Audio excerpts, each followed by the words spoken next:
douceur les adversaires, dans l'espérance que Dieu leur donnera la repentance pour arriver à la connaissance de la vérité. Amen.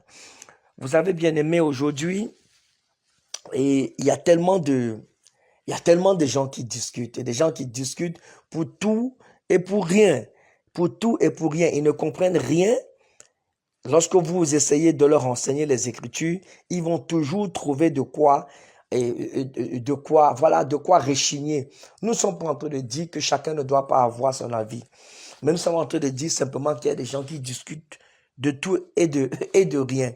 Une des raisons pour lesquelles, bien que Facebook soit quelque chose, n'est-ce pas, une plateforme où il y a tellement de choses positives, mais il y a beaucoup de choses qui vous repoussent également.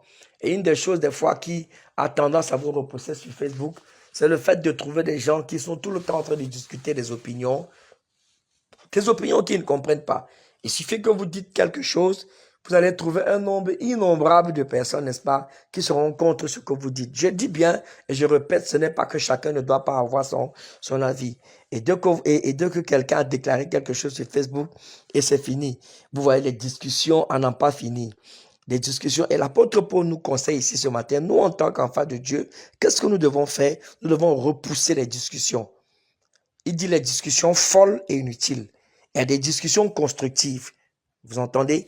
Et les discussions folles et inutiles vous font, n'est-ce pas, font naître des querelles. Et quand les querelles sont nées, vous devenez quelquefois impatient.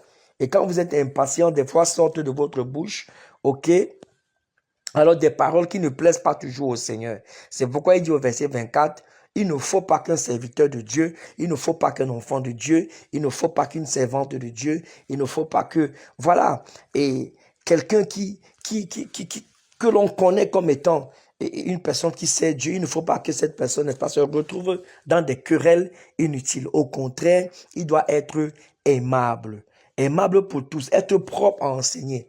Et c'est pourquoi l'apôtre Paul nous demande d'être doué de patience. Dans ce monde, je vous assure, la patience, c'est un don extraordinaire. La plupart des gens, des fois, qui sont autour de vous, ils ont cette manie-là à vous pousser à l'impatience. Et donc, toi et moi, toi qui m'écoutes ce matin, et moi qui te parle également, je dois être doté de patience. La patience, n'est-ce pas, pour redresser avec quoi? Avec douceur les adversaires. Ok, c'est ce qu'il dit au verset 25, pour redresser avec les adversaires. Il y a des gens qui s'opposent à vous juste parce qu'ils sont des ignorants. Et lorsque vous leur parlez sincèrement, ils acceptent, ils se repentent. Lorsque vous leur démontrez que ce que vous dites vient des Écritures, vient de la parole de Dieu, ok, ils se repentent. Mais il y a d'autres personnes, quel que soit ce que vous allez dire, ils vont toujours vous repousser. Ils vont toujours repousser ce que vous dites. Parce qu'ils ont un esprit de contradiction, ok. Ils ont un esprit qui simplement, un esprit d'opposition en quelque sorte. Et vous et moi, en tant qu'enfants de Dieu, nous devons éviter ce genre de choses. Alors, mon point ce matin, bien aimé, nous avons l'habitude de le dire, nous sommes dans les temps de la fin.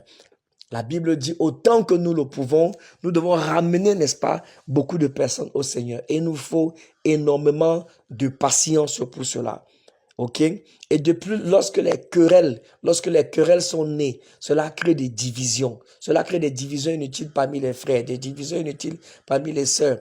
Par exemple, dans les églises, l'apôtre Paul dit à Timothée de repousser, par exemple, les contes et qui n'ont pas de sang, de repousser. Voilà, il y a même des enfants de Dieu qui se retrouvent dans des discussions des arbres généalogiques, dans les discussions des... Voilà, qu'est-ce que cela va faire? Connaître mon arrière-grand-père, qu'est-ce que cela va ajouter à ma foi? Réellement, oui, je peux le connaître. Et si je ne le connais pas, je vois pas ce que cela va ajouter à ma foi. OK? Il y a ce genre de discussion. Il y en a pour qui... Il y en a qui font vraiment beaucoup attention en ce qui concerne, comment on dit ça, l'influence, n'est-ce pas, de ce qu'on appelle les portes de l'année, les portes du mois, les portes du jour. Mais il y a d'autres enfants de Dieu qui ne font pas attention, à ça. L'apôtre Paul dit, ce n'est pas un problème, ce n'est pas grave. Il y en a qui font attention aux fêtes. D'autres disent, il faut absolument fêter Noël. D'autres disent, il faut absolument fêter Pâques. D'autres disent, il faut absolument fêter la Pentecôte, etc. L'apôtre Paul dit, ce n'est pas à cause de ça que tu auras une discussion avec ton frère. Ok, certains disent il faut manger telle viande, il ne faut pas manger telle viande. Moi, je me rappelle une bien-aimée qui venait dans la communauté, n'est-ce pas, où nous sommes, qui disait que non, ce n'est pas normal de manger, de manger le porc, et ce n'est pas normal de manger le porc. Et je lui ai posé une question, mais dis-moi réellement, quelle différence tu fais entre le porc et le cochon? Quelqu'un d'autre dirait, il faut pas manger le cochon. Et puis, et dans les Écritures, je me rappelle, à cette époque, nous avons fouillé, n'est-ce pas, où on parlait, n'est-ce pas, du porc qui a les cornes sur la tête. Il y a une écriture qui parle comme ça. Et je lui dis, mais c'est quoi? Comment tu vas reconnaître un porc qui a les cornes? Et on parlait, n'est-ce pas, un type de cornes, c'est pas les cornes comme on voit facilement, alors chez certains animaux, par exemple, aussi facile qu'on peut le voir, ok, comme le bouc, par exemple. Je dis, mais comment tu expliques un porc, n'est-ce pas, qui est le compte sur la terre? Vous voyez un peu ce genre de discussion qui vous pousse à voir, qui vous pousse à vous détruire, à détruire la communauté. Non, l'apôtre Paul dit, nous devons repousser ce genre de choses. Alors, ce matin, je voudrais finir en disant que, ayons des discussions, n'est-ce pas, constructives, bien-aimés. Aujourd'hui, j'ai arrêté. Autrefois, n'est-ce pas, je discutais beaucoup parce que j'étais ignorant au sujet du fait que souvent, quand vous lisez la Bible, vous ne savez pas exactement ce que l'original d'une expression dit. OK? Peut-être dans le grec ou encore dans l'hébreu, c'est autre chose qu'on voulait dire. Voilà pourquoi nous devons aussi comprendre qu'avec la maturité que nous avons dans le Seigneur, la connaissance évolue. Aujourd'hui, tu ne connais pas quelque chose. Alors ne te braque pas et ne repousse pas totalement ce que ton frère dit. Juste peut-être, parce que peut-être que sa connaissance est évoluée, ou bien c'est la tienne qui évolue par rapport à celle de ton frère. OK? Le plus important, c'est l'amour, bien-aimé.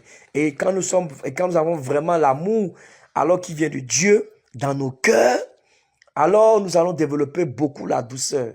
Évidemment, nous ne sommes pas en train de dire qu'il faut accepter n'importe quoi sur le nom de l'amour. Non, nous sommes en train de dire que nous devons éviter des choses qui vont créer la division. Et pour cela, en le faisant, n'est-ce pas, en développant l'amour, cela crée davantage la douceur.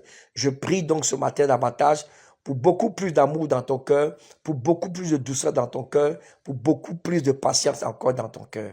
Et que Dieu te bénisse abondamment et que sa grâce repose sur toi au nom de Jésus. Amen.